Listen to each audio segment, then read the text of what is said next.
मित्रों, जो मनुष्य मंगलवार के दिन भगवान हनुमान की यह पावन कथा सुन लेता है, उसके जीवन के सारे दुख स्वयं मिट जाते हैं। मंगलवार का दिन संकट मोचन श्री हनुमान जी को समर्पित है। वे देवता जिन्हें हर शुभ कार्य से पहले स्मरण किया जाता है और जिनका नाम लेते ही सारे विघ्न और बाधाएं कोसों दूर भाग जाते हैं। कहते हैं, जो व्यक्ति मंगलवार की सुबह उठते ही हनुमान जी की कथा सुनता है, उसका जीवन स्वयं प्रभु के आशीर्वाद से भर जाता है। उसके जीवन के सारे पाप, दुख और भय ऐसे मिट जाते हैं जैसे सूरज की पहली किरण गहरे अंधकार को चीरकर प्रकाश फैला देती है। यह केवल एक कथा नहीं है, यह एक जीवंत अनुभव है, एक अडिग आस्था है और एक ऐसा भाव है जो मनुष्य के जीवन को भीतर से शुद्ध कर देता है। क्योंकि बजरंग बली केवल सुनने के लिए नहीं है, उन्हें हृदय की गहराइयों में महसूस करने के लिए हैं। वो हमारे हृदय के भीतर बसे हैं। हमारी बुद्धि, हमारा विवेक, हमारा साहस और हमारे संस्कार सब उन्हीं की असीम कृपा से चलते हैं। कहते हैं, जब कोई व्यक्ति सच्चे मन से मंगलवार के दिन हनुमान जी की पावन कथा सुनता है, तो उसके घर की सारी नकारात्मकता और बुरी शक्तियां समाप्त हो जाती हैं। घर में सुख, समृद्धि, सौभाग्य और शांति का वास होता है। व्यापार में उन्नति होती है, परिवार में आपसी प्रेम और विश्वास बढ़ता है और चंचल मन में एक अद्भुत स्थिरता आती है। इसलिए यह दिन केवल पूजा पाठ का नहीं है, बल्कि आत्मशुद्धि का दिन है। जब हम अपने भीतर बैठे हनुमान जी के अंश को जगाते हैं, तो दुख का साया हमें छू भी नहीं पाता। तो अब इस पावन मंगलमयी सुबह अपने चंचल मन को शांत कीजिए, अपनी सांसों की गति को धीमा कीजिए और अपने अंतर्मन में उस दिव्य स्वर को सुनिए जो कहता है, ओम हनुमते नमः। क्योंकि जो व्यक्ति श्रद्धा से इस मंत्र का उच्चारण करता है, उसके जीवन में कभी कोई संकट नहीं आता, और जो मंगलवार की कथा को भावपूर्वक सुनता है, उसके जीवन की हर रुकावट स्वयं महावीर हनुमान जी दूर करते हैं। तो आइए अपने भीतर की सोई हुई श्रद्धा को जागृत कीजिए, दोनों हाथ जोड़िए और प्रेम से हृदय से पुकारिए, जय श्री हनुमान, संकट मोचन कृपा निधान। आज की यह कथा आपको उस दिव्यता से जोड़ेगी जहां हर संकट केवल प्रभु के नाम मात्र से शांत हो जाता है। यह कथा केवल आपके कानों तक नहीं, बल्कि आपके आत्मा के द्वार तक पहुंचेगी। तो आइए अत्यंत श्रद्धा और अटूट विश्वास से सुनिए मंगलवार की यह अद्भुत और दिव्य कथा, जिसे सुनने मात्र से जीवन के सारे पाप और क्लेश स्वयं मिट जाते हैं। तो अब सब कुछ भूलकर अपने मन को उस राम भक्त के चरणों में समर्पित कर दीजिए और श्रद्धा से बोलिए, जय श्री राम, जय हनुमान। बहुत समय पहले की बात है, भारतवर्ष के एक अत्यंत सुंदर और मनोरम गांव में, जिसका नाम रामेश्वर था, वहां एक दंपत्ति निवास करते थे। रामेश्वर गांव प्राकृतिक सुंदरता से सराबोर था, जहां चारों ओर हरियाली, लहलहाते खेत और पक्षियों की मधुर चहचहाहट गूंजती थी। इसी गांव में रामदीन नाम का एक व्यक्ति अपनी पत्नी राधा के साथ रहता था।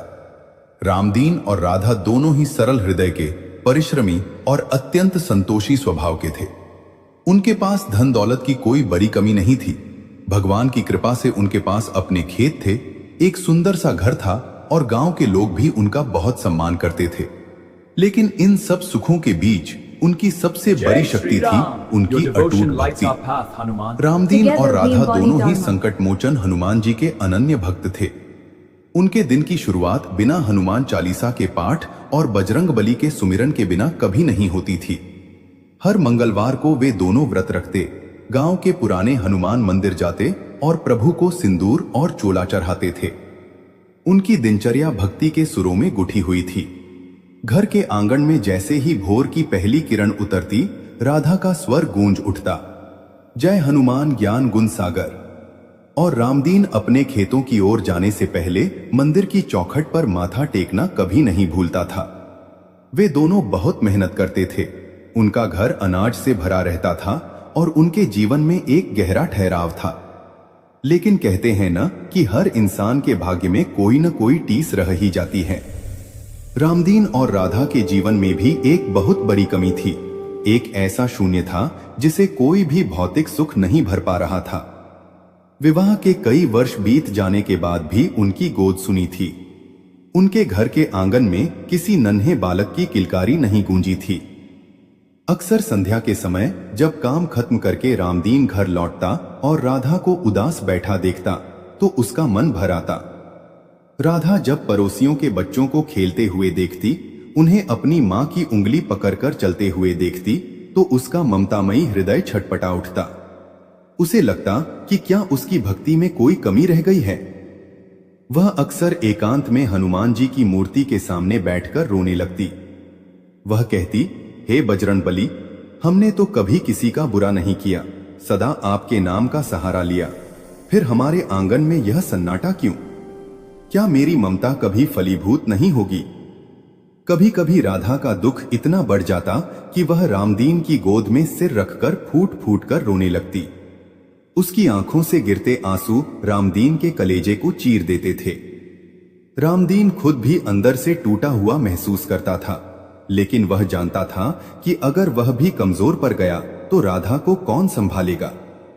वह उसे धैर्य बंधाते हुए कहता, राधा धीरज रखो, हनुमान जी बड़े दयालु हैं, वे संकट मोचन हैं।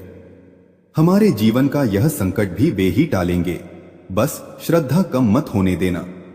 भगवान के घर देर है, अंधेर नहीं। राधा सिसकते हुए कहती, स्वामी बरसों बीत गए पूजा करते करते, मन्नतें मांगते मांगते। क्या हमारे भाग्य में संतान का सुख लिखा ही नहीं है? क्या हम इसी अकेलेपन में बूढ़े हो जाएंगे? रामदीन उसकी बातों का कोई जवाब नहीं दे पाता, बस उसकी आंखों में भी नमी आ जाती। वे दोनों इसी आशा और निराशा के बीच अपना जीवन काट रहे थे। समाज के लोग भी कभी कभी अनजाने में या जानबूझकर ऐसे ताने मार देते थे जो राधा के हृदय में तीर की तरह चुभते थे। कोई उन्हें बांझ कहता तो कोई कहता कि पिछले जन्म के पापों का फल है। इन सब बातों को सहते हुए भी उनकी हनुमान जी पर श्रद्धा कम नहीं हुई, बल्कि और गहरी होती गई। फिर समय का चक्र अपनी गति से घूमता रहा।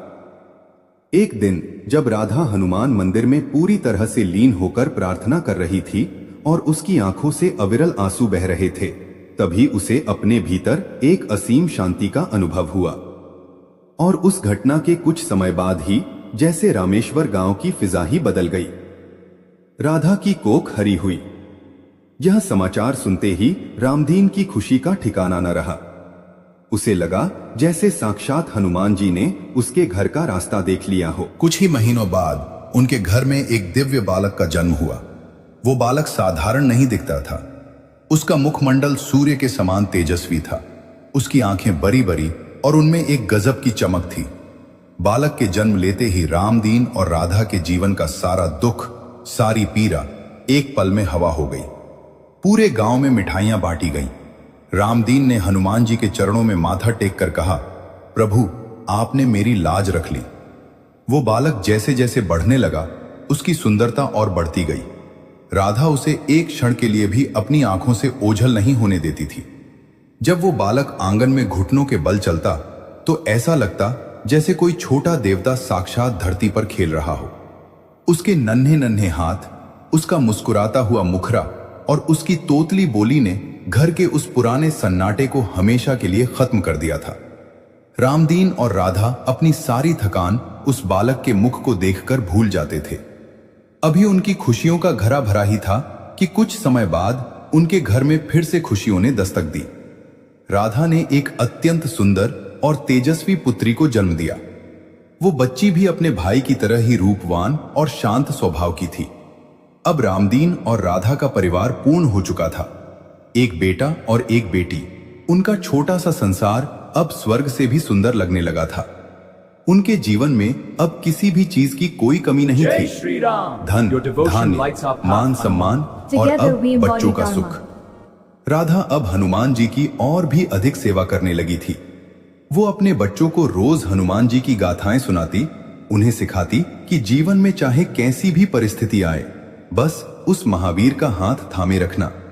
उनका जीवन अब अपने दोनों बच्चों के आसपास ही सिमट गया था। सुबह उठकर बच्चों को नहलाना धुलाना, उन्हें प्यार करना, रामदीन का बच्चों के साथ खेलना, यह सब देखकर गांव के लोग भी कहते थे कि देखो, भक्ति का फल ऐसा ही होता है। लेकिन प्रिय श्रोतागण, काल का पहिया बड़ा निष्ठुर होता है। सुख की धूप के बाद अक्सर दुख की काली घटाएं बिन बताए आ जाती हैं। कहते हैं ना कि जब इंसान की जिंदगी सबसे ज्यादा सुखद मोड़ पर होती है, तभी समय का एक झोंका सब कुछ तहस नहस करने के लिए तैयार खड़ा होता है। रामदीन और राधा के साथ भी कुछ ऐसा ही होने वाला था, जिसकी उन्होंने स्वप्न में भी कल्पना नहीं की थी। खुशियों के उस भरे पूरे महल पर दुखों की बिजली गिरने वाली थी। एक दिन जब सब कुछ सामान्य था, रामदीन रोज की तरह अपने खेतों से काम करके लौटा तो उसे हल्का सा शरीर भारी महसूस हुआ। उसने सोचा कि दिन भर की कड़ी धूप और मेहनत की वजह से शायद थकान हो गई है। उसने राधा से कहा, आज मन थोड़ा सुस्त है, बस थोड़ा बुखार जैसा लग रहा है, विश्राम करूंगा तो सुबह तक ठीक हो जाऊंगा। राधा ने भी उसे साधारण थकान मानकर आराम करने को कहा और उसके माथे पर ठंडे पानी की पट्टी रख दी। लेकिन उस रात रामदीन को जो बुखार चढ़ा, उसने उतरने का नाम ही नहीं लिया। आधी रात को उसका शरीर तवे की तरह तपने लगा। वो बेचैनी में करवटें बदलने लगा। राधा डर गई। उसने गांव के वैद्य को बुलाया, जड़ी बूटियां दी गईं, लेकिन रामदीन की हालत बिगड़ती ही गई। वो बुखार साधारण नहीं था, वो एक ऐसा भयंकर ज्वर था जो रामदीन के शरीर को भीतर ही भीतर खोखला कर रहा था। अगले 2-3 दिनों में रामदीन इतना कमजोर हो गया कि वह बिस्तर से उठने लायक भी नहीं रहा। उसकी तेजस्वी आंखें अंदर धंस गईं और उसका शरीर पीला पड़ने लगा। राधा और दोनों बच्चे उसके बिस्तर के चारों ओर बैठकर दिन रात रोते और प्रार्थना करते। छोटा बालक अपने पिता का हाथ पकड़कर कहता, पिताजी उठिए ना, चलिए मेरे साथ खेलिए। लेकिन रामदीन की तरफ से कोई जवाब नहीं आता। वो बस अपनी धुंधली आंखों से अपने मासूम बच्चों को देखता और उसके गालों पर आंसू लुढ़क जाते। उसे अपनी मृत्यु का आभास होने लगा था और उसे सबसे ज्यादा चिंता अपने उन छोटे बच्चों और अपनी भोली पत्नी की थी। पूरा घर जो कल तक खुशियों से चहक रहा था, अब सन्नाटे और सिसकियों की भेंट चढ़ गया था। राधा पागलों की तरह कभी हनुमान जी की प्रतिमा के पास दौड़ती तो कभी रामदीन के पैर दबाती। वो कहती, हे बजरंगबली, आपने ही यह सुख दिया था, अब आप ही इसे छीन रहे हैं। मेरे सुहाग की रक्षा कीजिए प्रभु, मेरे बच्चों को अनाथ मत होने दीजिए। लेकिन नियति को शायद कुछ और ही मंजूर था। बुखार का प्रकोप इतना बढ़ा कि रामदीन की चेतना लुप्त होने लगी। एक भयावह काली रात जब बाहर मूसलाधार बारिश हो रही थी और बिजली करक रही थी, रामदीन ने अपनी पत्नी और बच्चों को आखिरी बार करुण भरी नजरों से देखा और हमेशा के लिए अपनी आंखें मूंद ली। रामदीन की मृत्यु के साथ ही उस घर की खुशियां, उसकी रौनक और उसकी सुरक्षा का कवच सदा के लिए टूट गया। राधा के ऊपर दुखों का पहाड़ टूट पड़ा। वो दहाड़े मार मार कर रोने लगी। उसे विश्वास ही नहीं हो रहा था कि जो रामदीन कुछ दिन पहले तक बच्चों को अपने कंधों पर बिठाकर घूमता था, वो आज एक बेजान शरीर बनकर पड़ा है। गांव में सन्नाटा पसर गया। हर कोई उस अभागे परिवार की स्थिति देखकर दुखी था। लेकिन समय किसी के लिए नहीं रुकता। रामदीन का अंतिम संस्कार कर दिया गया और पीछे रह गई राधा और उसके 2 छोटे छोटे मासूम बच्चे, जिन्हें अभी यह भी नहीं पता था कि मृत्यु क्या होती है और उनके पिता उन्हें छोड़कर कहां चले गए हैं। प्रिय श्रोतागण, रामदीन की मृत्यु ने जैसे उस हंसते खेलते घर की चूलें हिला दी थीं। वो आंगन जहां कभी बच्चों की किलकारियां और हनुमान चालीसा के पाठ गूंजते थे, अब वहां केवल सन्नाटा और राधा की सिसकियों की आवाजें आती थीं। एक मां के लिए इससे बड़ा दुख और क्या होगा कि उसके सिर से सुहाग का साया उठ जाए और सामने 2 नन्हे मासूम बच्चे हों, जिन्हें अभी संसार की ऊंच नीच का ज्ञान भी नहीं है। राधा के पास शोक मनाने का भी पूरा समय नहीं था, क्योंकि पेट की भूख और बच्चों का भविष्य उसके सामने एक विशाल प्रश्न चिन्ह बनकर खड़ा था। शुरुआत में तो कुछ दिन पड़ोसियों ने सांत्वना दी, लेकिन धीरे धीरे सब अपने अपने कामों में व्यस्त हो गए। समाज का चेहरा बड़ा अजीब होता है। जब आप सुखी होते हैं तो सब साथ होते हैं, लेकिन दुख की घड़ी में साए भी साथ छोड़ देते हैं। रामदीन ने जो थोड़ी बहुत जमा पूंजी रखी थी, वह उसकी बीमारी और अंतिम क्रियाकर्म में समाप्त हो गई। Together अब we राधा के embody सामने Dharma. सबसे बड़ी चुनौती थी अपने बच्चों को भूखा न सोने देना। राधा, जो कभी अपने घर की लक्ष्मी थी और जिसके इशारे पर घर के काम होते थे, अब उसने दूसरों के खेतों में मजदूरी करना शुरू कर दिया।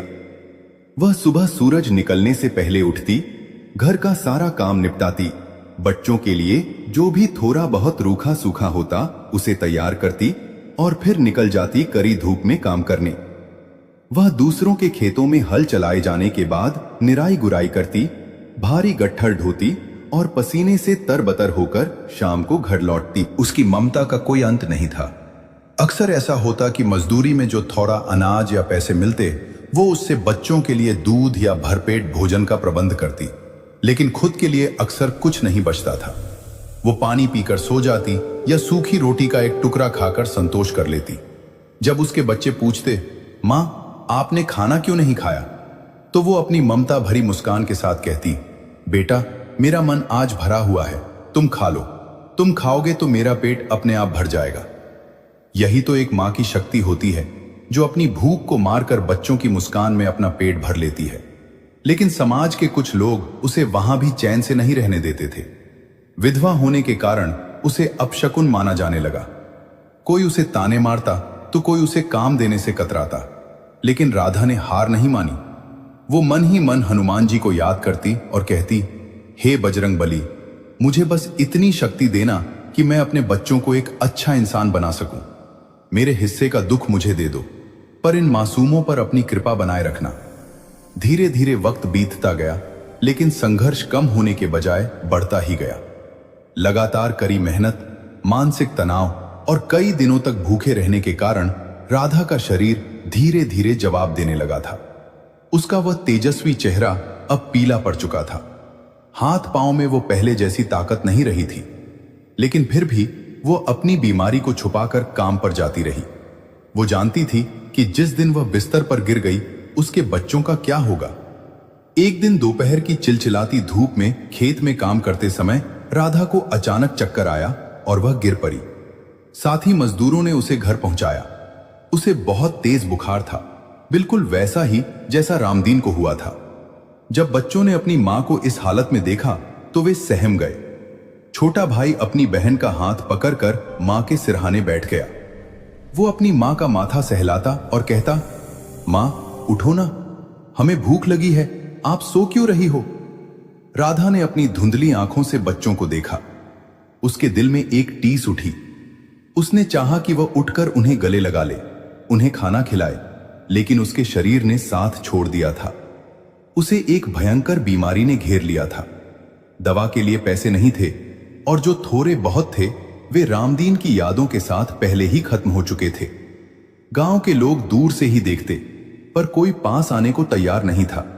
देखते ही देखते राधा की स्थिति और भी बिगड़ गई। अब वह बोल भी नहीं पाती थी। बच्चे पूरे दिन भूखे प्यासे अपनी मां के पास बैठे मां मां पुकारते रहते। वे कभी अपनी मां का हाथ पकड़ते तो कभी उनके पैर दबाते। मासूमियत ऐसी कि उन्हें लगता कि शायद मां सो रही है और अभी जाग जाएगी।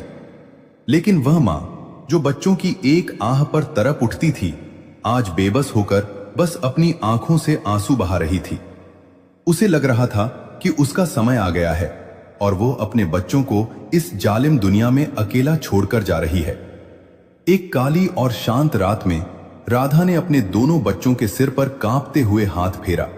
अपनी आंखों में ढेर सारा प्यार और करुणा समेटे हुए आखिरी सांस ली और अपने पति रामदीन के पास परलोक चली गई।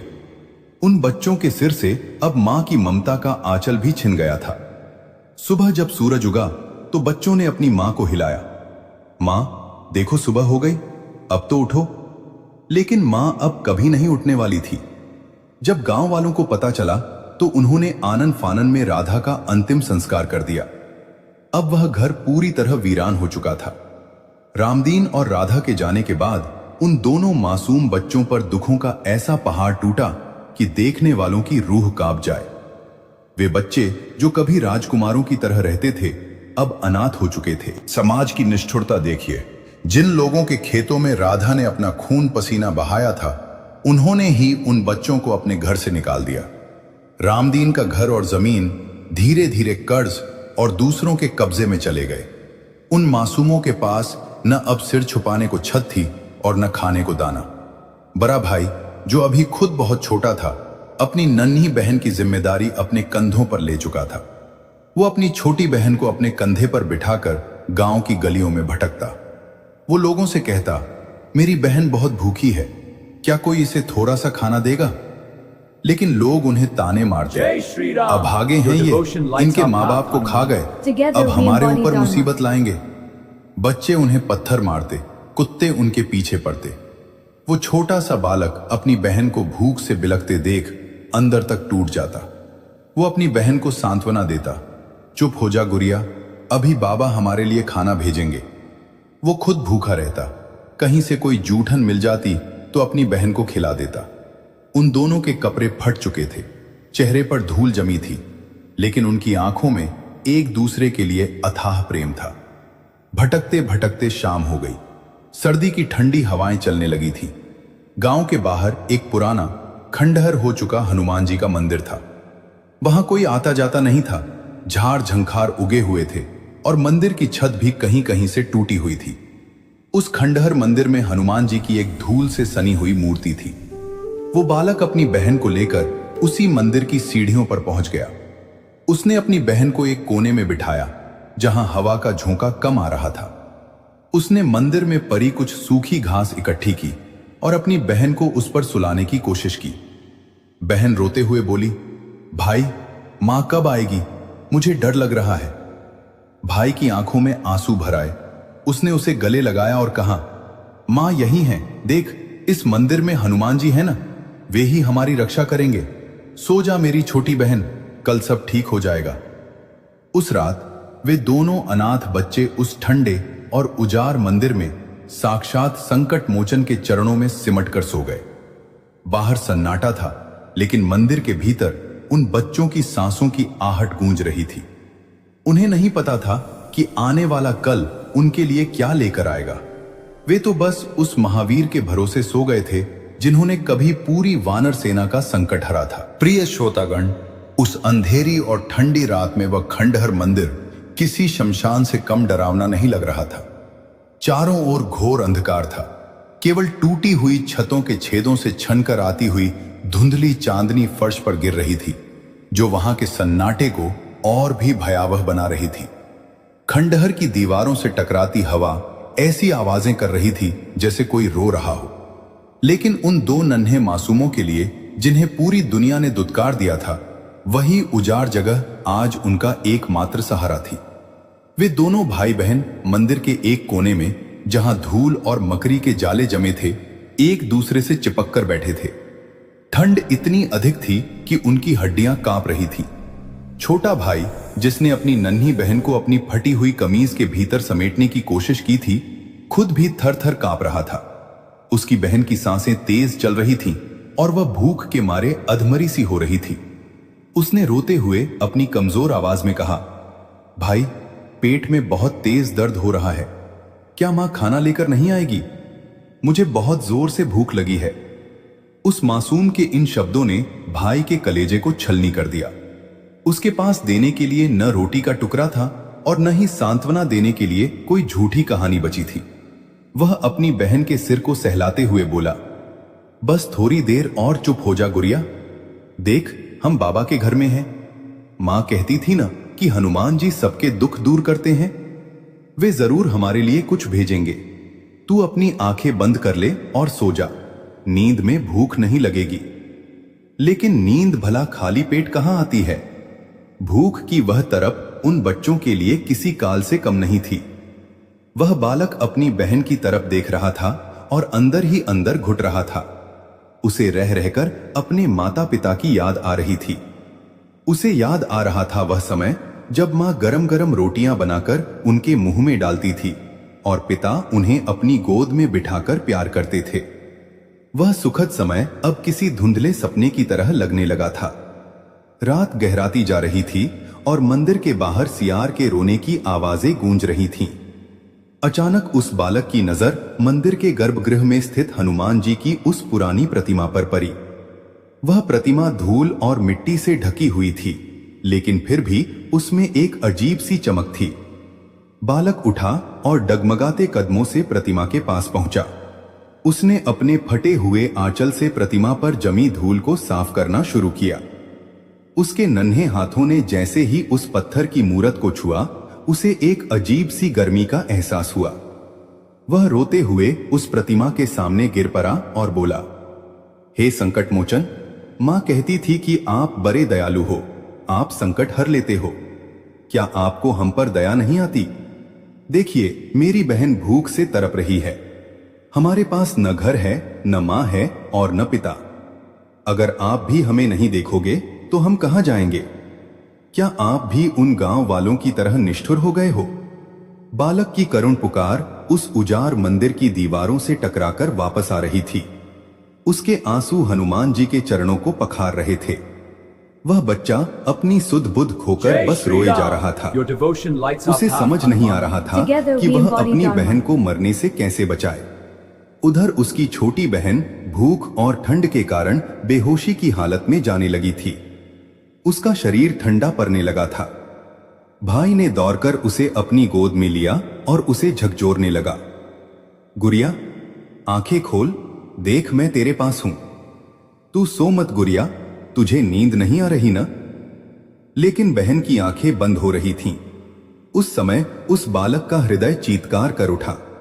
उसने आसमान की तरफ देखा और चिल्लाया, हे राम के दूत, अगर आज मेरी बहन को कुछ हुआ तो मैं समझूंगा कि दुनिया में भगवान नहीं है। मेरी मां की भक्ति झूठी थी। उठिए बाबा, अपनी आंखें खोलिए। प्रिय श्रोतागण, एक बालक की वह निश्चल पुकार और एक भाई का अपनी बहन के लिए वह आत्मिक विलाप सीधा वैकुंठ तक पहुंचा। कहते हैं कि जब भक्त पूरी तरह टूट जाता है और उसके पास केवल ईश्वर का सहारा बचता है, तभी चमत्कार की शुरुआत होती है। उस खंडहर मंदिर में अचानक एक विचित्र सी हलचल होने लगी। हवा की दिशा बदल गई और मंदिर के भीतर चमेली के फूलों की एक दिव्य सुगंध फैलने लगी। वह सुगंध इतनी प्रबल और सुखद थी कि उस बेहोश परी बालिका के नथुने भी फरकने लगे। अंधेरे कोने में एक रोशनी सी चमक उठी। वह बालक डर के मारे अपनी बहन को और जोर से पकड़ लिया। उसे लगा कि शायद कोई जंगली जानवर आ गया है या फिर कोई बुरी शक्ति। लेकिन वो रोशनी डरावनी नहीं थी, वो चंद्रमा की शीतल चांदनी जैसी सुखद थी। तभी मंदिर के द्वार पर एक साया उभरा। वो एक वृद्ध व्यक्ति था जिसका शरीर गठीला था, लंबी सफेद दाढ़ी थी और आंखों में करुणा का समंदर उमड़ रहा था। उस वृद्ध के हाथ में एक पुराना सा झोला था और उसके कंधे पर एक लाठी टिकी हुई थी। वो वृद्ध धीरे धीरे उन बच्चों की ओर बढ़ा। बालक ने सहमते हुए पूछा, कौन हो आप यहां क्या कर रहे हैं? वो वृद्ध मुस्कुराया और उस मुस्कान में ऐसी ममता थी जैसे कोई मां अपने बिछड़े बच्चों को देख रही हो। उस वृद्ध ने अत्यंत कोमल स्वर में कहा, डरो मत बेटा, मैं तो बस इस मंदिर का पुराना सेवक हूं। आज नींद नहीं आ रही थी तो सोचा देखूं इस उजाड़ घर में आज कौन से मेहमान आए हैं। बालक ने अपनी बहन की ओर इशारा करते हुए कहा, बाबा मेरी बहन ये बहुत भूखी है, ये मर जाएगी, प्लीज इसे बचा लीजिए। वो वृद्ध उनके पास बैठ गया। उसने उस नन्ही बालिका के माथे पर अपना हाथ फेरा। जैसे ही उनका हाथ उस बच्ची को छुआ, उसके कांपते हुए शरीर में जैसे प्राण लौट आए। उसकी आंखों की पुतलियां हिलने लगी और उसने धीरे से अपनी आंखें खोली। वो वृद्ध अपने झोले की तरफ बढ़ा और उसमें से 2 बड़े बड़े पत्तलों के दोने निकाले। उन दोनों में ताजी महकती हुई रोटियां और चने का साग था। वो भोजन इतना सुगंधित और ताजा था कि ऐसा लग रहा था जैसे अभी अभी चूल्हे से उतारकर लाया गया हो। बालक की आंखों में अचरज था। उसने सोचा, इस आधी रात में इस खंडहर मंदिर में यह वृद्ध भोजन कहां से लाया और भोजन इतना गर्म कैसे है? वृद्ध ने वे पत्तल बच्चों के सामने रख दिए और कहा, लो बच्चों, छककर भोजन करो। संकट मोचन के दरबार में कोई भूखा नहीं सोता, उन्होंने ही ये तुम्हारे लिए भेजा है। बच्चों ने बिना सोचे समझे भोजन पर टूट पड़े। वे रोटियां साधारण नहीं थीं, उनका स्वाद ऐसा था जैसा उन्होंने पहले कभी नहीं चखा था। हर निवाले के साथ उनके शरीर में एक नई ऊर्जा, एक नया बल आ रहा था। उनकी आंखों की चमक वापस आ गई। भाई अपनी बहन को खिलाता और बहन अपने भाई को। वो दृश्य इतना मार्मिक था कि उस वृद्ध की आंखों में भी आंसू छलक आए। जब बच्चों का पेट भर गया तो उन्हें एक असीम तृप्ति का अनुभव हुआ। उनकी सारी थकान, सारा दुख और सारी बीमारी जैसे एक पल में गायब हो गई। बालक ने उस वृद्ध के पैर पकड़ लिए और कहा, बाबा, आप कौन हैं? आप हमारे लिए फरिश्ता बनकर आए हैं। आपका घर कहां है? वृद्ध ने मंदिर की उस धूल भरी प्रतिमा की ओर इशारा किया और रहस्यमयी ढंग से बोला, मेरा घर तो यही है बेटा, मैं यही रहता हूं। बरसों से इन दीवारों की सेवा कर रहा हूं। तुम लोग बहुत दूर से आए हो, थक गए होगे। अब यहीं चैन से सो जाओ, अब तुम्हें कोई डरने की जरूरत नहीं है। बालक ने पूछा, लेकिन बाबा, सुबह होने पर गांव वाले हमें यहां से भगा देंगे। वे हमें अपशकुनी कहते हैं। वृद्ध ने ठहाका लगाया और उसकी आवाज में ऐसी गूंज थी जैसे कोई सिंह गरज रहा हो। उसने कहा, कल की चिंता उस पर छोड़ दो जिसने आज तुम्हारा पेट भरा है। जो पवन पुत्र की शरण में आ गया उसे दुनिया की कोई शक्ति नहीं हिला सकती। तुम देखोगे, कल का सूरज तुम्हारे लिए एक नया सवेरा लेकर आएगा। इतना कहकर उस वृद्ध ने अपना कंबल उन दोनों बच्चों के ऊपर ओढ़ा दिया। वो कंबल इतना नरम और गर्म था कि बच्चों को लगा जैसे वे अपनी मां की गोद में सो रहे हों। कुछ ही पलों में वे दोनों गहरी और सुखद नींद में सो गए। उन्हें अब न ठंड लग रही थी और न ही किसी अनहोनी का डर था। लेकिन प्रिय श्रोतागण, कहानी यहां खत्म नहीं होती। जब सुबह सूरज की पहली किरण उस मंदिर के भीतर पहुंची तो वह बालक जागा। उसने देखा कि वह वृद्ध वहां नहीं था। वो कंबल भी गायब था, लेकिन उसका शरीर अब भी वैसा ही गर्म और ऊर्जावान महसूस कर रहा था। उसकी बहन उसके पास सो रही थी और उसके चेहरे पर एक अलौकिक तेज था। बालक उठा और मंदिर के बाहर गया, लेकिन वहां भी वह वृद्ध कहीं नजर नहीं आया। उसने मंदिर के भीतर जाकर हनुमान जी की उस प्रतिमा को देखा। उसे अपनी आंखों पर विश्वास नहीं हुआ। वो प्रतिमा जो कल रात तक धूल से सनी और काली पड़ चुकी थी, आज सिंदूरी रंग में चमक रही थी। ऐसा लग रहा था जैसे किसी ने अभी अभी उस पर ताजा सिंदूर और चोला चढ़ाया हो। और सबसे बड़ी बात, प्रतिमा के चरणों के पास वही 2 खाली पत्तल पड़े थे जिनमें उन्होंने रात को भोजन किया था। बालक समझ गया कि वो वृद्ध कोई साधारण मनुष्य नहीं था। वो फूट फूट कर रोने लगा, लेकिन ये दुख के आंसू नहीं थे, ये कृतज्ञता और भक्ति के आंसू थे। उसे एहसास हुआ कि हनुमान जी ने खुद उसकी पुकार सुनी है। प्रिय श्रोतागण, जैसे ही सूर्य की पहली सुनहरी किरण ने रामेश्वर गांव की सीमाओं को छुआ और उस खंडहर मंदिर की टूटी हुई छत से भीतर प्रवेश किया, एक अद्भुत दृश्य वहां उपस्थित था। वो बालक, जिसका नाम उसकी मां ने हनुमान दास रखा था, अपनी नींद से जागा। उसकी आंखों में अभी भी पिछली रात के उस वृद्ध पुरुष की छवि तैर रही थी। उसने अपनी बगल में सोई अपनी छोटी बहन को देखा, जिसका चेहरा किसी खिले हुए कमल के समान दमक रहा था। वो पीलापन, वो कमजोरी जो भूख और बीमारी की वजह से उसके चेहरे पर घर कर गई थी, अब कहीं नजर नहीं आ रही थी। हनुमान दास मंदिर के गर्भगृह की ओर बढ़ा।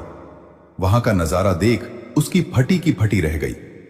रात को जो मंदिर धूल और जालों से अटा पड़ा था, वो आज सुबह ऐसा लग रहा था जैसे साक्षात देवताओं ने उसे साफ किया हो। चारों ओर स्वच्छता थी। मंदिर के पत्थरों से एक अनोखी खुशबू आ रही थी। और वो प्रतिमा, बजरंग बली की वो प्राचीन प्रतिमा, आज केवल पत्थर की नहीं लग रही थी। उसमें एक ऐसा जीवंत भाव था जैसे प्रभु अभी मुस्कुरा देंगे। प्रतिमा पर सिंदूर का लेप इतना ताजा था कि उसकी सुगंध पूरे वातावरण को महका रही थी। हनुमान दास के मन में अब कोई संदेह नहीं था कि रात को आने वाले वे वृद्ध कोई और नहीं बल्कि स्वयं संकट मोचन हनुमान जी थे। उसने श्रद्धा से अपना सिर प्रभु के चरणों में झुका दिया। उसकी आंखों से अविरल आंसू बहने लगे। उसने सिसकते हुए कहा, हे प्रभु, आपने हम अनाथों का हाथ थाम लिया, अब हमें किसी का डर नहीं। तभी उसकी बहन भी जाग गई। वो चहकती हुई उठी और बोली, भाई, मुझे बहुत अच्छी नींद आई। मुझे ऐसा लगा जैसे मां ने मुझे अपनी गोद में सुलाया है। और देखो, मुझे अब भूख भी नहीं लग रही। अभी दोनों भाई बहन उस दिव्य अनुभव में खोए ही थे कि मंदिर की सीढ़ियों पर कुछ आहट हुई। ये गांव के वही लोग थे जो सुबह सुबह खेतों की ओर जा रहे थे। गांव का पुजारी, जो वर्षों से उस मंदिर की उपेक्षा कर रहा था, आज न जाने क्यों उधर से गुजरा। उसने मंदिर के भीतर से आती दिव्य सुगंध और चमक देखी तो उसके कदम ठिठक गए। उसके पीछे पीछे गांव के कुछ और लोग भी वहां आ पहुंचे। जब उन्होंने उन दोनों अनाथ बच्चों को मंदिर के भीतर देखा तो पुजारी का गुस्सा 7वें आसमान पर पहुंच गया। वो चिल्लाकर बोला, अरे ये अपशकुनी बच्चे यहां क्या कर रहे हैं? कल ही तो हमने इन्हें गांव से बाहर निकाला था। इन्होंने मेरे मंदिर को अपवित्र कर दिया। निकलो यहां से, वरना अनर्थ हो जाएगा। गांव के दूसरे लोग भी कानाफूसी करने लगे। देखो कैसे मंदिर पर कब्जा जमाए बैठे हैं। इनके माँ बाप तो चले गए, अब ये यहां गंदगी फैलाएंगे। हनुमान दास खड़ा हो गया। उसने अपनी बहन को अपने पीछे छिपा लिया। उसकी आंखों में आज डर नहीं था, बल्कि एक अजीब सा साहस था। वो बोला, पंडित जी, ये मंदिर किसी का निजी घर नहीं है, ये मेरे बाबा का घर है। रात को जब हम ठंड और भूख से मर रहे थे, तब किसी गांव वाले ने हमें रोटी नहीं दी, लेकिन मेरे बजरंग बली ने खुद आकर हमें भोजन कराया है। हम यहां से कहीं नहीं जाएंगे। पुजारी ने उपहास करते हुए कहा, बरा आया हनुमान जी का भक्त, तुझे भगवान ने भोजन कराया? झूठ बोलने की भी हद होती है। ये पाखंड बंद कर और बाहर निकल। पुजारी ने बालक को धक्का देने के लिए अपना हाथ बढ़ाया ही था कि अचानक एक चमत्कार हुआ। जैसे ही पुजारी का हाथ हनुमान दास के शरीर के करीब पहुंचा, मंदिर के भीतर से एक भयंकर गर्जना हुई। ऐसा लगा जैसे सैकड़ों सिंह एक साथ दहाड़ उठे हों। पूरा मंदिर कांपने लगा। गर्भगृह में रखी हनुमान जी की प्रतिमा से एक तेज प्रकाश निकला, जिसने पुजारी को पीछे की ओर धकेल दिया। पुजारी लड़खड़ाकर जमीन पर गिर पड़ा और उसके हाथ पांव सुन्न हो गए। गांव के लोग डर के मारे थर थर कांपने लगे। तभी सबकी नजर प्रतिमा के चरणों के पास परी उन पत्तलों पर गई जिनमें बच्चों ने भोजन किया था। वे साधारण पत्ते नहीं थे, वे सोने की तरह चमक रहे थे और उनमें अब भी वह दिव्य भोजन शेष था जिसकी सुगंध से गांव वालों का मन तृप्त होने लगा। पुजारी की आंखें फटी की फटी रह गईं। उसे अपनी गलती का एहसास हुआ। उसे समझ आ गया कि जिन बच्चों को वह अपशकुनी समझकर धिक्कार रहा था, वे तो साक्षात प्रभु की शरण में हैं। पुजारी उठकर बच्चों के पैरों में गिर पड़ा और रोते हुए बोला, मुझे क्षमा कर दो बच्चों, मैं अपनी विद्या और अहंकार के मद में अंधा हो गया था। मैंने मंदिर की सेवा तो की, लेकिन ईश्वर को कभी नहीं पहचान पाया। आज तुमने मुझे भगवान के दर्शन करा दिए। गांव के जो लोग बच्चों को पत्थर मारते थे, वे अब हाथ जोर कर खड़े थे। लेकिन प्रिय श्रोतागण, कहानी में एक और मोड़ आना बाकी था। गांव का एक धनी जमींदार, जो बहुत ही अभिमानी और क्रूर स्वभाव का था, इस चमत्कार की बात सुनकर वहां पहुंचा। उसे इन सब बातों पर विश्वास नहीं था। वह बोला, यह सब नाटक है, इन बच्चों ने कोई जादू टोना किया है। मैं इस खंडहर को तुड़वाकर यहां अपनी कोठी बनवाऊंगा। हटाओ इन भिखारियों को यहां से। जमींदार ने अपने लठैतों को आदेश दिया कि वे मंदिर की प्रतिमा को उखाड़ फेंकें। गांव वाले डर के मारे पीछे हट गए। हनुमान दास अपनी बहन को लेकर प्रतिमा के सामने खड़ा हो गया और बोला, जमींदार साहब, अगर आपको मंदिर तोड़ना है तो पहले मेरी जान लेनी होगी। मेरे प्रभु का अपमान मैं सहन नहीं करूंगा। जमींदार हंसा और उसने अपने एक आदमी को इशारा किया। जैसे ही वह आदमी कुल्हाड़ी लेकर आगे बढ़ा, आकाश में अचानक काले बादल छा गए। बिजली कड़कने लगी। वह दिन मंगलवार का ही था। अचानक मंदिर के पीछे वाले विशाल बरगद के पेड़ से वानरों की एक विशाल टोली वहां आ पहुंची। सैकड़ों की संख्या में वानर मंदिर की छत पर, दीवारों पर और पेड़ों पर जमा हो गए। जमींदार के आदमी घबरा गए। वानरों ने उन पर हमला नहीं किया, वे बस अपनी लाल आंखों से जमींदार की ओर देख रहे थे और दांत किटकिटा रहे थे। जमींदार ने डरते हुए अपनी बंदूक निकाली, लेकिन इससे पहले कि वह गोली चलाता, एक विशालकाय वानर, जिसकी देह सोने की तरह चमक रही थी, सीधे आसमान से नीचे कूदा और जमींदार के सामने खड़ा हो गया। उसकी आकृति इतनी विशाल और तेजस्वी थी कि जमींदार के हाथ से बंदूक छूटकर गिर गई। हनुमान दास ने जोर से नारा लगाया, जय श्री राम, जय बजरंग बली, और उसके साथ ही पूरा गांव इस जयकारे से गूंज उठा। जमींदार की सारी हेकरी निकल गई। उसे अपनी मौत सामने खरी नजर आने लगी। वह गिड़गिड़ाने लगा, बचा लो, मुझे बचा लो, मैं कभी इस मंदिर की तरफ नहीं देखूंगा। वह विशाल वानर धीरे से हनुमान दास के पास गया, उसके सिर पर अपना भारी लेकिन कोमल हाथ रखा और फिर एक ही छलांग में ओझल हो गया। उसके जाते ही बादल छट गए और सूरज फिर से चमकने लगा। गांव वालों ने देखा कि वो मंदिर अब खंडहर नहीं रह गया था। मंदिर की दरारें अपने आप भर गई थीं, पत्थर चमकने लगे थे और वहां एक नया और भव्य द्वार निर्मित हो गया था। अब गांव वालों के मन में उन बच्चों के लिए नफरत नहीं बल्कि अपार श्रद्धा थी। जो राधा और रामदीन के बच्चे कल तक गलियों में ठोकरें खा रहे थे, आज वे उस भव्य मंदिर के रक्षक और सेवादार बन चुके थे। गांव वालों ने मिलकर तय किया कि वे उन बच्चों के रहने के लिए मंदिर के पास ही एक सुंदर कुटिया बनाएंगे और उनकी देखरेख की जिम्मेदारी पूरा गांव उठाएगा। प्रिय श्रोतागण, उस चमत्कारिक सुबह के बाद रामेश्वर गांव की फिजा पूरी तरह बदल चुकी थी। जो लोग कल तक उन अनाथ बच्चों को देखकर अपना रास्ता बदल लेते थे, आज वे उनके दर्शनों के लिए मंदिर की सीढ़ियों पर कतार लगाए खड़े थे। लेकिन हनुमान दास का मन इन सब मान सम्मान में नहीं था। उसके कानों में अपनी मां राधा के वे आखिरी शब्द गूंज रहे थे जो उन्होंने अपनी अंतिम सांसें गिनते हुए उसके कान में कहे थे।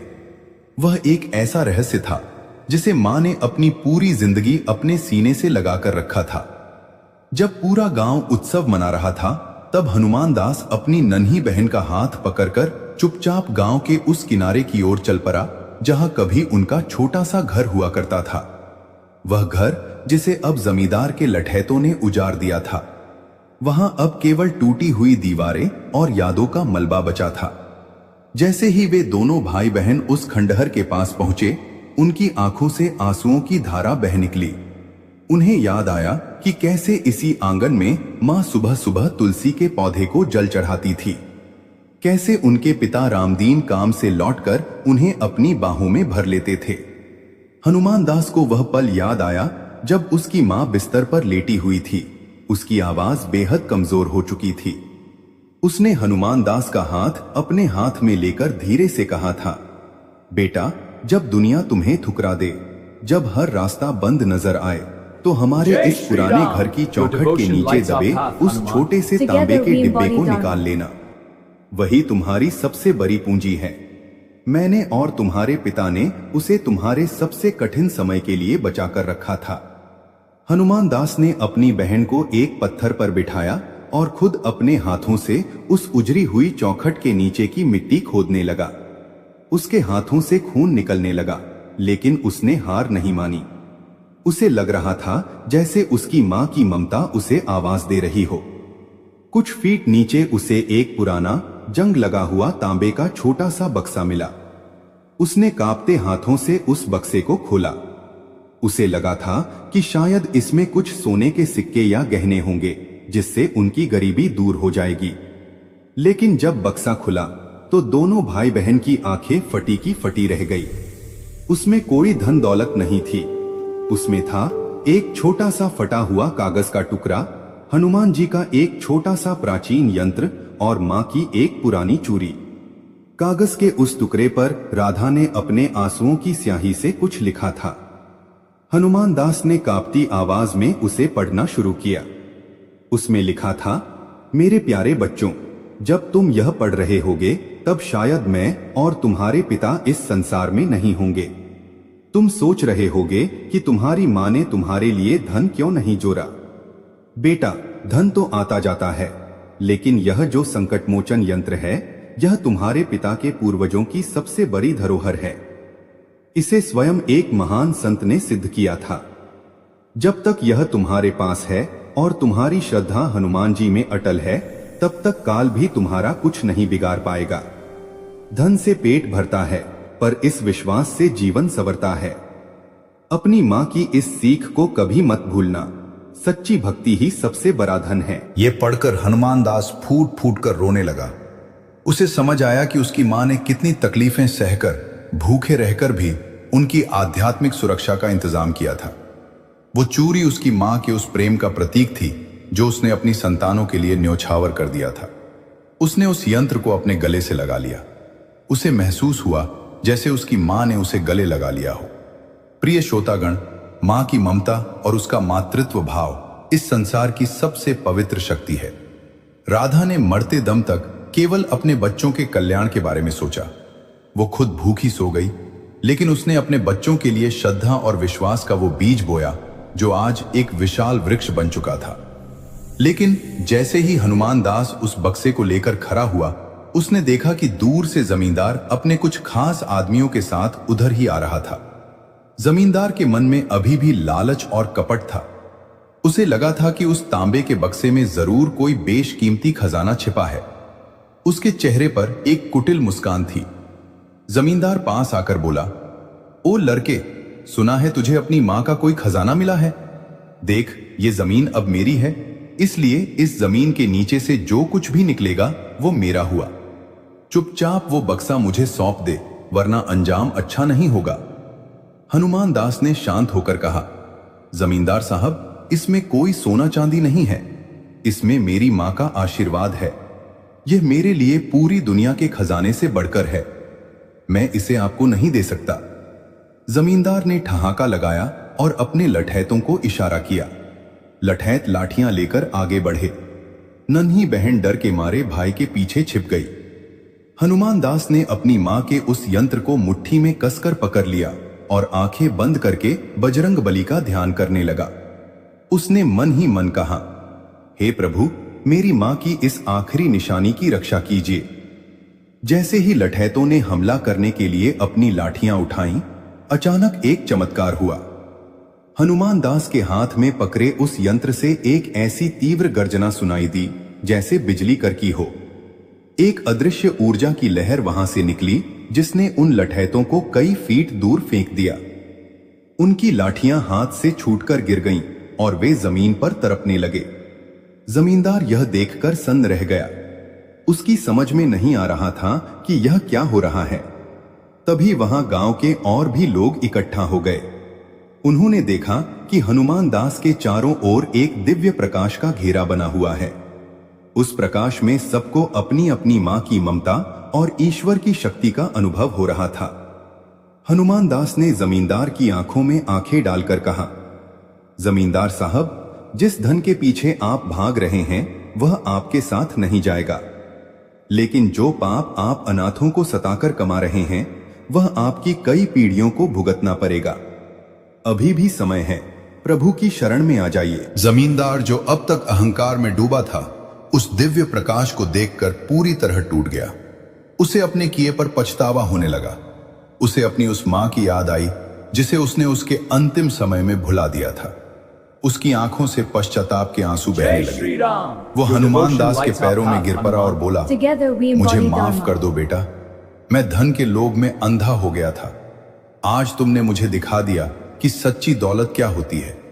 मैं अपनी सारी जमीन, अपना सारा धन इस मंदिर के नाम करता हूं और आज से इन अनाथ बच्चों की सुरक्षा की जिम्मेदारी लेता हूं। प्रिय श्रोतागण, यह हनुमान जी की ही लीला थी कि एक पत्थर दिल इंसान का हृदय पिघल गया। मां की ममता और पुत्र की अटूट भक्ति ने आज अधर्म पर धर्म की जीत सुनिश्चित की थी। लेकिन कथा अभी समाप्त नहीं हुई है। हनुमान दास और उसकी बहन ने उस धन का उपयोग अपने लिए नहीं, बल्कि गांव के अन्य अनाथ बच्चों और गरीबों के लिए किया। उन्होंने मंदिर के पास एक अन्नपूर्णा गृह और एक विद्यालय की स्थापना की, जहां बच्चों को संस्कार और शिक्षा दी जाती थी। वो गांव जो कभी इन बच्चों को ताने मारता था, अब भक्ति और सेवा का केंद्र बन चुका था। प्रिय श्रोतागण, समय का पहिया अपनी गति से चलता रहा और देखते ही देखते रामेश्वर गांव की तस्वीर पूरी तरह बदल गई। वो खंडहर मंदिर अब एक भव्य धाम बन चुका था, जहां से 24 घंटे सीताराम और हनुमान चालीसा की मधुर ध्वनि गूंजती रहती थी। हनुमान दास और उसकी नन्ही बहन, जिन्हें कभी समाज ने दुत्कार दिया था, अब पूरे क्षेत्र के लिए प्रेरणा के स्रोत बन गए थे। लेकिन जैसा कि मैंने आपसे कहा था, भक्ति का मार्ग कभी भी सीधा और सरल नहीं होता। प्रभु अपने सबसे प्रिय भक्तों की परीक्षा भी सबसे कठिन लेते हैं, ताकि संसार को उनकी अटूट श्रद्धा का प्रमाण मिल सके। मां की दी हुई उस पोटली में जो गुप्त मंत्र और यंत्र मिला था, वह हनुमान दास के लिए केवल एक वस्तु नहीं, बल्कि उसकी आत्मा का हिस्सा बन गया था। वो रोज आधी रात को जब पूरी दुनिया सो जाती थी, उस प्राचीन यंत्र के सामने बैठकर अपनी मां के बताए मार्ग पर ध्यान लगाता था। उस यंत्र के पीछे जो गुप्त मंत्र लिखा था वह कोई साधारण शब्द नहीं थे, वे साक्षात बजरंग बली के वज्र कवच का सार थे। हनुमान दास ने अनुभव किया कि जब भी वह उस मंत्र का जाप करता, उसे अपने चारों ओर एक शीतल वायु और सुरक्षा के घेरे का एहसास होता। ममता का वह मातृत्व भाव जो राधा ने अपने बच्चों में फूंका था, अब हनुमान दास के कार्यों में झलकने लगा था। उसने और उसकी बहन ने जमींदार द्वारा दिए गए धन और जमीन का एक एक कतरा गरीबों की सेवा में लगा दिया था। लेकिन तभी प्रकृति ने एक भयावह करवट ली। उस वर्ष रामेश्वर गांव और उसके आसपास के इलाकों में भयंकर अकाल पड़ा। आसमान से आग बरसने लगी, बादल जैसे रास्ता भूल गए हों। देखते ही देखते गांव के कुएं सूख गए, खेत फटने लगे और पशु पक्षी प्यास से दम तोड़ने लगे। प्रिय श्रोतागण, अकाल की वह मार इतनी भयंकर थी कि इंसानों के भीतर की इंसानियत भी सूखने लगी। लोग दाने दाने को मोहताज हो गए। जो गांव कल तक खुशहाल था, वहां अब केवल हाहाकार मचा था। हनुमान दास द्वारा चलाया जा रहा अन्नपूर्णा गृह भी अब संकट में था। भंडार खाली होने लगे थे क्योंकि अनाज की आवक पूरी तरह बंद हो गई थी। लोग दूर दूर से अपनी भूख मिटाने की आस लेकर मंदिर की ओर आते, लेकिन जब उन्हें पता चलता कि वहां भी अनाज खत्म हो रहा है, तो उनकी आंखों में जो निराशा दिखती, उसने हनुमान दास का कलेजा चीर दिया। उसकी छोटी बहन, जो अब थोड़ी बड़ी हो गई थी, अपनी आंखों में आंसू लेकर भाई के पास आई और बोली, भाई, बाहर देखो, छोटे छोटे बच्चे भूख से बिलख रहे हैं। मां कहती थी कि हनुमान जी सबके संकट हरते हैं, तो फिर वे वर्षा क्यों नहीं कर रहे? क्या वे हमें फिर से अनाथ देखना चाहते हैं? बहन के इन शब्दों ने हनुमान दास के भीतर एक हलचल पैदा कर दी। उसे अपनी मां की वो बात याद आई, जब हर रास्ता बंद हो जाए तो अपनी श्रद्धा की अग्नि को और प्रज्वलित करना। उसने तय किया कि वो अब हाथ पर हाथ धरकर नहीं बैठेगा। उसने गांव वालों को इकट्ठा किया और कहा, मेरे भाइयों और बहनों, संकट की इस घड़ी में धीरज मत खोइए। जिस प्रभु ने हमें अनाथालय से उठाकर यहां तक पहुंचाया है, वो हमें भूखा नहीं मरने देगा। आज से हम सामूहिक रूप से उस गुप्त मंत्र का अनुष्ठान करेंगे जो मेरी मां ने मुझे सौंपा था। लेकिन गांव में कुछ लोग ऐसे भी थे जिनका विश्वास डगमगाने लगा था। वे बोले, हनुमान दास, मंत्रों से पेट नहीं भरता, हमें अनाज चाहिए, हमें पानी चाहिए। तुम्हारे इस मंदिर और मंत्र ने हमें क्या दिया? हनुमान दास ने शांत भाव से उत्तर दिया, विश्वास कीजिए, जहां पुरुषार्थ थक जाता है, वहां से प्रार्थना का साम्राज्य शुरू होता है। उसी रात से हनुमान दास ने उस भव्य मंदिर के आंगन में बैठकर अखंड अनुष्ठान शुरू किया।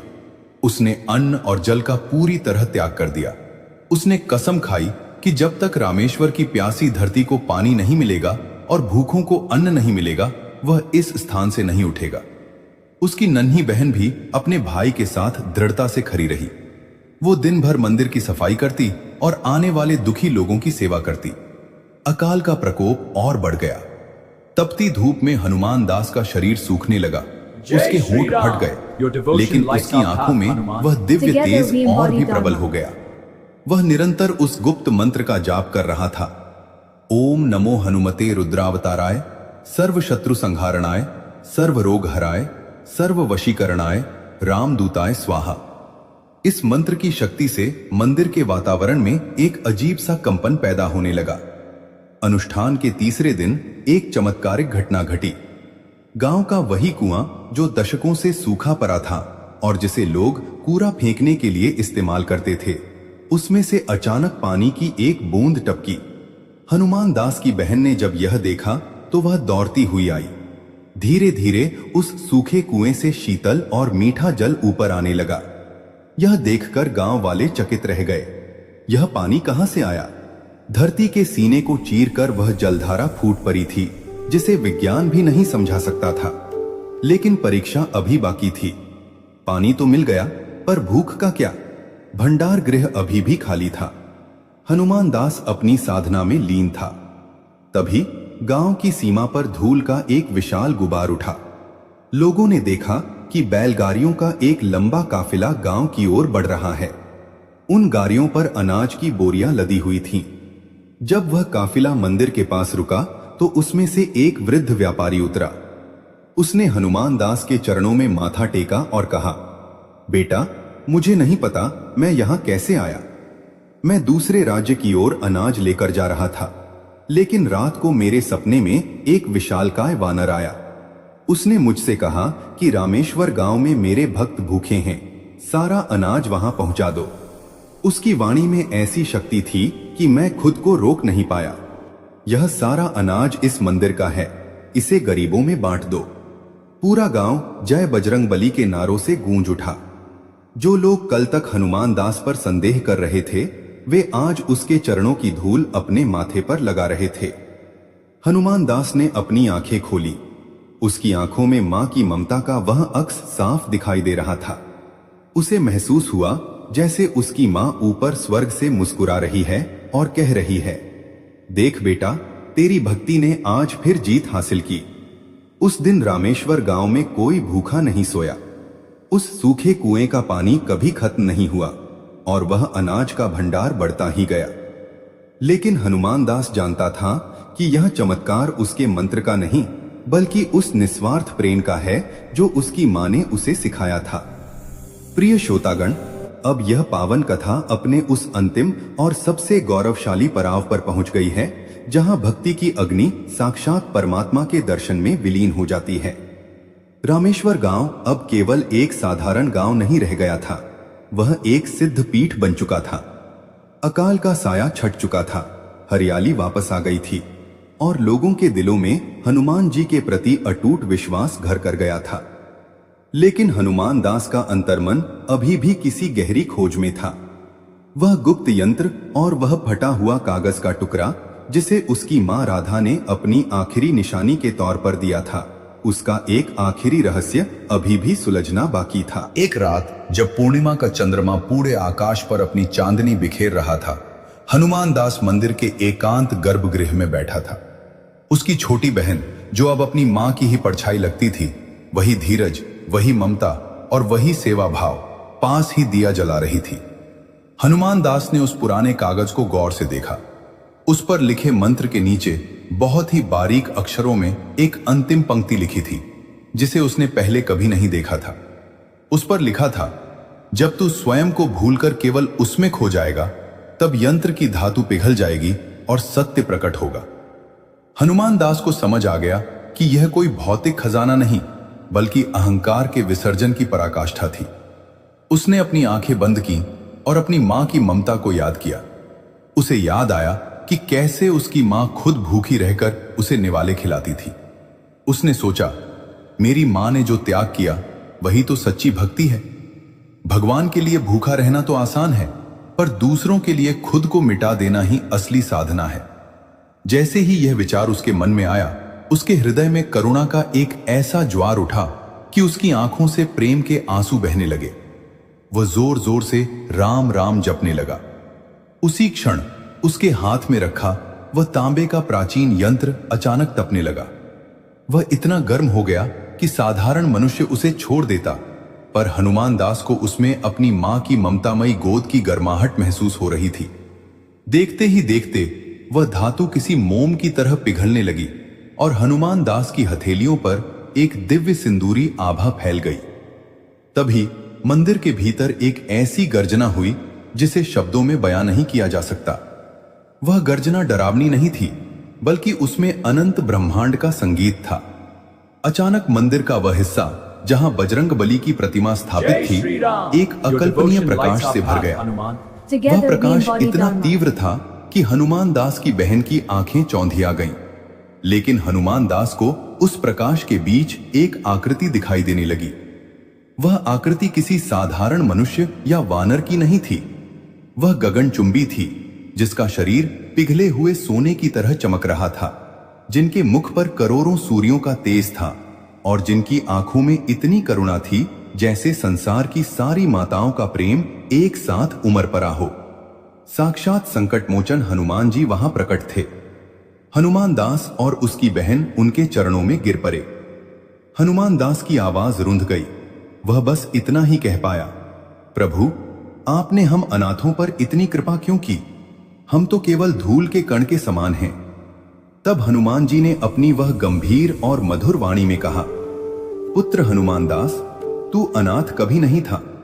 जिस क्षण तेरी मां राधा ने अपना आखिरी निवाला त्याग कर तुझे खिलाया था, उसी क्षण मैंने तुझे अपनी गोद में ले लिया था।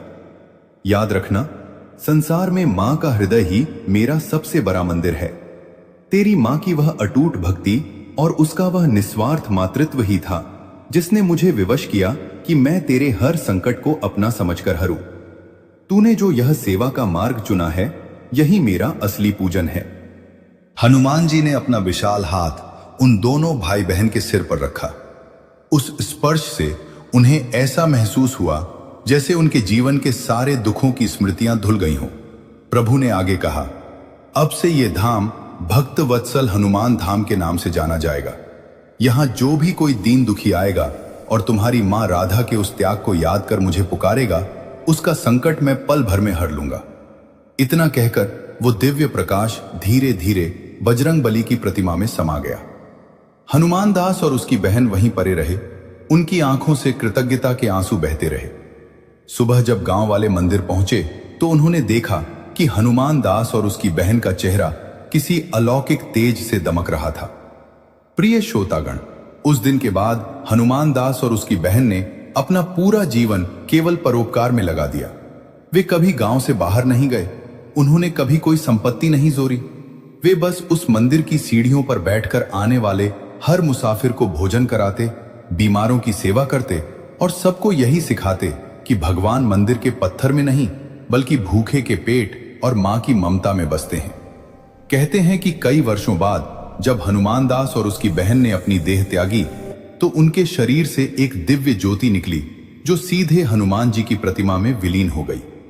आज भी रामेश्वर गांव में वो मंदिर मौजूद है और मान्यता है कि मंगलवार और शनिवार की रात को वहां चमेली की वही दिव्य सुगंध आती है जो उस रात अकाल के समय आई थी। लोग कहते हैं कि आज भी संकट मोचन वहां अपनी अदृश्य उपस्थिति से हर अनाथ और बेसहारे की रक्षा करते हैं। प्रिय श्रोतागण, इस कथा का सार यही है कि चाहे जीवन में कितनी ही बड़ी मुसीबत क्यों ना आए, अगर आपके पास अपनी मां का आशीर्वाद और बजरंग बली पर अटूट विश्वास है तो दुनिया की कोई भी ताकत आपको हरा नहीं सकती। हनुमान जी केवल उन लोगों के संकट नहीं हरते जो बड़े बड़े अनुष्ठान करते हैं, बल्कि वे उनके लिए दौरे चले आते हैं जो सच्चे मन से दूसरों की सेवा करते हैं और अपनी मां के चरणों में स्वर्ग देखते हैं। तो प्रिय श्रोतागण, कैसी लगी आपको हनुमान जी की यह दिव्य और हृदय स्पर्शी गाथा? हमें उम्मीद है कि इस कथा ने आपके हृदय की गहराई को छुआ होगा और आपके भीतर एक नई श्रद्धा का संचार किया होगा। यदि आप भी बजरंग बली के सच्चे भक्त हैं और उनकी इस असीम महिमा को जन जन तक पहुंचाना चाहते हैं तो इस वीडियो को अभी लाइक करें और कमेंट बॉक्स में अपनी पूरी श्रद्धा के साथ जय श्री राम, जय संकट मोचन हनुमान अवश्य लिखें। आपकी एक छोटी सी कोशिश किसी डूबते हुए इंसान को उम्मीद की किरण दिखा सकती है। अपने मित्रों और परिवार के साथ इस वीडियो को साझा करें ताकि हनुमान जी की कृपा का यह प्रकाश हर घर हर मन तक पहुंचे। और हां, हमारे चैनल को सब्सक्राइब करना न भूलें ताकि हर सप्ताह आपको ऐसी ही मार्मिक, प्रेरणादायक और जीवन बदल देने वाली दिव्य कथाएं मिलती रहें। याद रखिए, हनुमान जी का साथ है तो फिर डरने की क्या बात है।